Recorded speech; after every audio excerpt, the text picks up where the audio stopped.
It started with a single broadcast no one expected.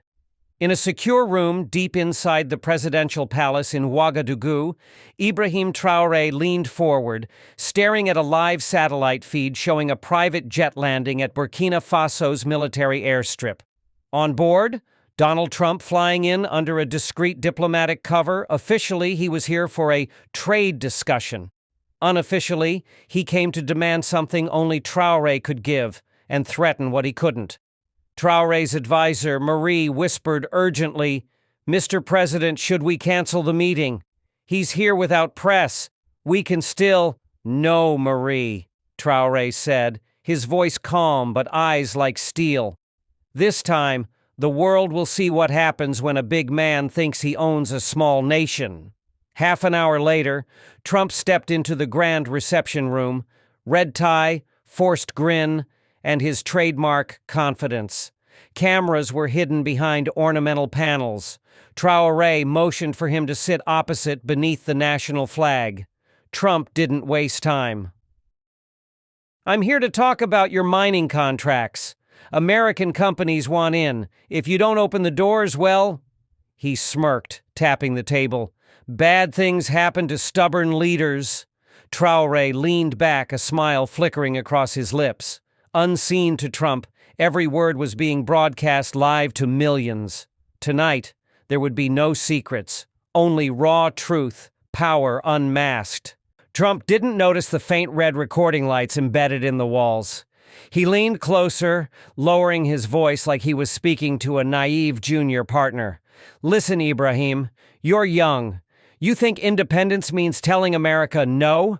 Let me teach you how this works. If you don't open your gold and uranium mines to my guys, you're gonna wake up one morning with half your country in flames. Rebels, drones, sanctions. It's not personal, it's business." Traoré's fingers drummed on the carved wooden table, his eyes never leaving Trump's face. Around them, a silent circle of loyal guards watched every move. Marie, hidden behind a mirrored panel, was monitoring the live stream numbers. Millions were already tuned in on phones, cafes, bars across Africa, Europe, and even America. Traoré spoke softly. "And if I refuse, Mr. Trump? If Burkina Faso doesn't obey?" Trump chuckled, tapping the side of his nose. "Then you'll see headlines about corruption, protests in your streets, maybe an unfortunate accident for you." He winked, oblivious to the fact that each word was sealing his own humiliation. Outside the palace, crowds gathered as rumors spread that something huge was happening inside. Students, farmers, soldiers on leave, all staring at their screens, jaws dropping at what they were hearing. Inside, Traoré calmly leaned forward. "Mr. Trump, would you like some tea? This conversation deserves a toast." Trump laughed, thinking he was still in control. He had no idea that his threats were already exploding across the world. A palace servant entered silently, placing 2 porcelain cups between the 2 men. Traoré lifted his cup with steady hands, watching Trump's eyes. "To fair deals and honest talks," Traoré said with a quiet mockery that Trump didn't catch. Trump clinked cups with him, grinning like he just closed another casino deal. Outside, Marie's team was cutting clips in real time, pushing the feed to global news outlets. CNN, BBC, and Al Jazeera had already switched their headlines to "Live." Traoré and Trump caught an unfiltered power showdown. Trump leaned back, satisfied. "You know, Ibrahim, I respect you. You've got guts. But guts don't stop the CIA. They don't stop my friends in Europe. One call, and you're yesterday's news. Play ball with us and I can make you rich. You'll retire at 40 and live on an island, huh?" Traoré's smile grew colder. He slowly turned one of the hidden cameras toward Trump, who still had no idea. "You see, Mr. Trump," Traoré said, his voice just above a whisper but deadly clear, "Burkina Faso is not your backyard. My people are not for sale. And this time your threats are for sale. To the highest bidder. The truth." Trump frowned, the first crack in his confidence showing. "What do you mean?" he barked. Outside the palace walls, the crowd cheered as they saw the live subtitles. "Burkina Faso is not your backyard." Traoré gently placed his teacup down. I mean, Mr. Trump, the whole world is watching you right now. Trump's face turned pale. He spun around, finally noticing the blinking lights, the microphones, and the betrayal of his own arrogance. For a heartbeat, the grand meeting room felt like a sealed vault. Trump's breathing heavy, Traoré's calm gaze piercing straight through him. Trump's security detail outside the doors shuffled nervously, sensing the shift in power. "Turn them off!" Trump snapped, pointing at the hidden cameras. "I demand you shut this circus down now!" But Traoré didn't move. Instead, he tapped the polished table twice. The main screen behind him flickered alive, projecting the live feed for everyone in the room to see. Trump's own threats played on loop. "Half your country in flames, not personal, just business." Outside, thousands cheered. In cafes, markets, and military barracks across Africa, people roared at the sight of an American president cornered not by soldiers, but by the truth. Trump lunged forward, spittle at the corner of his mouth. "You think this makes you a hero? You think this saves you? I will ruin you, Traoré. I will bury you under fake news and embargoes." But Traoré didn't flinch. He spoke louder now, voice echoing through the palace and out into millions of phones. "Mr. Trump, Burkina Faso kneels to no one. If your empire depends on lies and threats, then let it crumble in daylight. From today, our people will know your deals. No more whispers in the dark. No more blackmail dressed as diplomacy." Trump slammed his fist on the table, the porcelain cup jumping and spilling tea over the confidential papers he'd hoped to sign. Traoré leaned in one final inch, eyes unblinking. "Go home, Mr. Trump, and tell the world Africa is not your playground anymore." Outside, the cheers became thunder. Inside, Trump realized he was no longer the one holding the strings. The heavy palace doors burst open as Trump's aides scrambled in, their earpieces buzzing with frantic voices from Washington. One whispered, "Mr. President, the feed's gone viral. We have to leave now. Now." Trump shot a final venomous glare at Traoré. "You'll regret this. You have no idea who you've humiliated today." But Traoré stood up slowly, adjusting the collar of his simple, unadorned military jacket, a symbol that he was never just another suit at a bargaining table. He gestured to his security chief. "Show our guest the way out and make sure his plane leaves our soil within the hour." As Trump was ushered out, the palace staff watched in stunned silence. Some had feared this meeting for weeks, but now, watching their young president stand unbroken, their fear transformed into a fierce pride. Outside the palace, crowds pressed against barricades, chanting Traoré's name. News drones hovered overhead, beaming every second back to global feeds. Back inside, Traoré turned to Marie, who wiped tears from her eyes, half laughing, half trembling. "Mr. President," she whispered, "the whole continent just saw you crush the biggest empire with nothing but the truth." Traoré didn't smile. His face was calm, but his eyes burned with new resolve. "This isn't about me, Marie. This is about every African leader who thinks they must bow to survive. Tonight, we reminded them, sovereignty is earned, not begged for." In Washington, White House officials scrambled to spin the footage, but the damage was irreversible. The clip of Trump's threats replayed endlessly, dubbed into Swahili, French, and Arabic. Burkina Faso, a small nation once seen as a pawn, had just made a superpower sweat. Hours later, deep in the Situation Room back in Washington, Trump slammed his hand on the polished mahogany table. His advisors flinched. "How the hell did this happen?" he barked. Screens behind him replayed the feed Traoré had broadcast. Every network, even conservative ones, showed it on loop. An American president threatening a small African nation and losing. One advisor stammered, "Sir, we underestimated him. He turned the leak into a weapon. Public opinion is—" Trump cut him off with a snarl. "I don't care about public opinion. I want options, sanctions, covert ops. Something to teach this kid who runs the world." Back in Ouagadougou, Traoré stood by his window overlooking the city lights. Below, tens of thousands had gathered in spontaneous celebration. waving flags and singing freedom songs not heard since the revolution decades ago. Beside him, Sankara, an old ally turned advisor once more, chuckled. "Do you know what you did tonight, Ibrahim? You didn't just humiliate a president, you proved that Africa can say no and mean it." Traoré didn't look away from the window. His voice was calm, but steel hid beneath it. "I did what needed to be done, but it's not over. They'll come back. More subtle next time. Economic sabotage, propaganda, puppets in our backyard. We must be ready." Sankara's eyes twinkled. "Then we make this unity permanent. One truth on every street, one hope in every village, and when they come next time, they'll find not one man to bribe, but millions to resist." Traoré finally turned, a rare smile breaking his stone calm. "Let them come." And outside, the night of celebrations stretched until dawn, a message blazing across Africa. The era of silent obedience was over. By dawn, the world had already split into two camps, those who called Traoré reckless, and those who called him the new voice of an unchained Africa.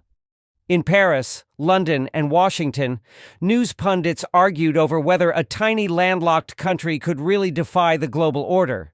But in the dusty courtyards of Ouagadougou, no one cared about think tank predictions.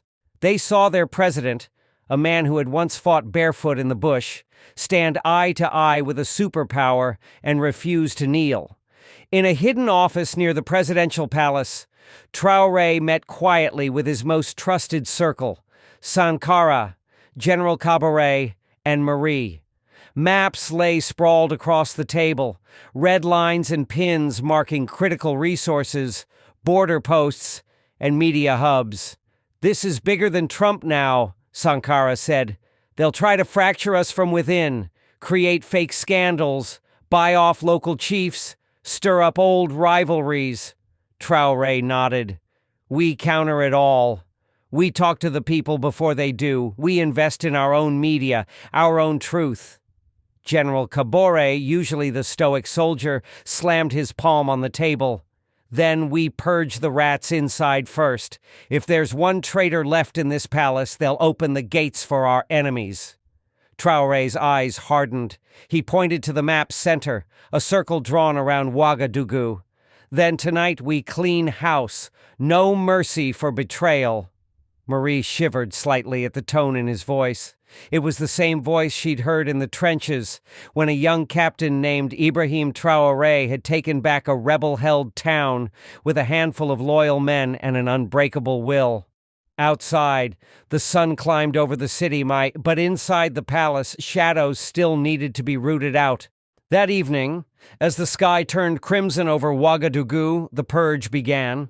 Quietly at first, whispered orders moving through dark corridors, trusted guards replacing others, sealed doors where ministers once walked freely. General Caboret led the operation personally. He kicked in the office doors of men who had sworn loyalty to Traoré, but secretly whispered to foreign embassies. For each name caught, another was uncovered, a tangled nest of bribes, secret accounts, and promises of power once Traoré fell. Meanwhile, in a hidden annex deep in the palace, Traoré sat alone with Sankara and Marie. A single lamp flickered above as they studied a thin file labeled Operation Cheetah. "This," Sankara said, tapping the folder, "is the next phase. They plan to assassinate you using mercenaries. Western security contractors, ex-special forces. If we hadn't found these documents..." Traoré's jaw tightened. "Then I'd be in a coffin next week and the puppet would take my seat." Marie's voice trembled, but her words were steel. "So what do we do?" Traoré looked at them both, his eyes like granite. "We don't hide, we don't beg, we bait them." He snapped the folder shut. "I'll go where they expect me to be vulnerable, a village inspection in the north. I want them to come for me there, and when they do, we'll greet them not as prey." He stood, a soldier once more, not just a president, but as the hunters. Outside, Caboret's men dragged out the last of the palace traitors under a moonlit sky. In the city below, few knew their leader had just dared the world's deadliest men to try him, and planned to bury them instead. Days later, dawn broke over the dusty plains of northern Burkina Faso. The village of Tenkodogo, usually forgotten by politicians, now buzzed with hidden snipers, loyal soldiers, and concealed surveillance drones circling like hawks above the mud huts. Ibrahim Traoré arrived with only a handful of visible security. To the untrained eye, he looked exposed, a lone president shaking dusty hands, inspecting new water pumps, laughing with village elders under a giant baobab tree. But hidden in the shadows were men and women ready to die for him and for the trap he had set. In a nearby abandoned warehouse, General Caboret and Sankara hunched over screens displaying live drone feeds. A red van approached from the main road exactly as the intercepted plan predicted. Inside, 4 foreign mercenaries armed to the teeth, believing they'd find an easy kill and an even easier payout. Caboret spoke into his radio, voice flat but eyes burning. Positions. No shots until my signal. We want them alive. Outside, Traoré's laughter with villagers abruptly ceased as he caught sight of the van rolling to a stop. His bodyguards tensed, but he waved them back. Let them come closer. Let them think the lion is sleeping. The van door slid open. Weapons gleamed under the morning sun. Villagers gasped. Children froze. Traoré stepped forward, alone, his hands empty. He stared down the barrel of the first mercenary's rifle and smiled. Behind the rooftops and haystacks, 200 hidden eyes and rifles watched for Caboret's command. This time, Africa was ready. For a heartbeat, the village seemed frozen in time. Dust motes drifted through the sunbeams. Goats bleated somewhere behind the huts. And in that silence, 4 mercenaries realized, too late, that the trap had already sprung. The lead gunman barked in an unfamiliar accent, "On your knees, now!" Traoré didn't flinch. Instead, he took another step closer, eyes locked on the man's mask of arrogance and fear. "Look around you," Traoré said softly, voice carrying like iron through the morning air. "You came to hunt a lion in his own den." He raised one finger. On a rooftop, Caboret clenched his radio. "Now!" Suddenly, the village exploded into controlled chaos. Hidden soldiers rose from market stalls, stepped from behind crumbling walls, and dropped from trees. Mercenaries spun, trying to find cover, but there was none. Shots cracked like dry branches breaking. Within seconds, 2 of the hired assassins were face down in the dust, guns kicked aside. The remaining pair threw down their rifles and fell to their knees, trembling. Traoré stood over them, calm as stone. Children peeked from behind huts, witnessing not a helpless president, but the hunter he truly was. General Caboret approached, breathless but grinning. "We have them, sir. They'll talk. They always do when we remind them whose land they're on." Sankara stepped forward too, carrying a satellite phone taken from the van. "And when they talk, we'll trace every dollar back to the cowards in suits who thought Africa would kneel forever." Traoré turned to the villagers who'd seen it all. His voice rose above the wind. "Remember this day, they sent wolves for us, but we showed the world that wolves cannot rule lions." Cheers erupted. Some wept. In that remote village, under an unforgiving sun, the message spread faster than bullets ever could. Africa would no longer wait for permission to defend its dignity. And for Ibrahim Traoré, the hunt had only just begun. Tonight we've seen not just a tale of bullets and betrayal, but a lesson carved deep into the red earth of Africa. They thought Ibrahim Traoré could be cornered, bribed, or hunted like prey. But once again, the hunter became the hunted. In every village, behind every dusty door, there is a new generation watching this story unfold. They know now, no power, no foreign money, no mercenary squad can break the spirit of a people who stand behind a leader unafraid to fight back. May this remind the world that Africa is not a playground for foreign deals and secret assassins. It is a continent of lions who do not bow. Thank you for watching. Stay curious, stay courageous, and remember, the untold state will always bring you the stories they don't want you to hear.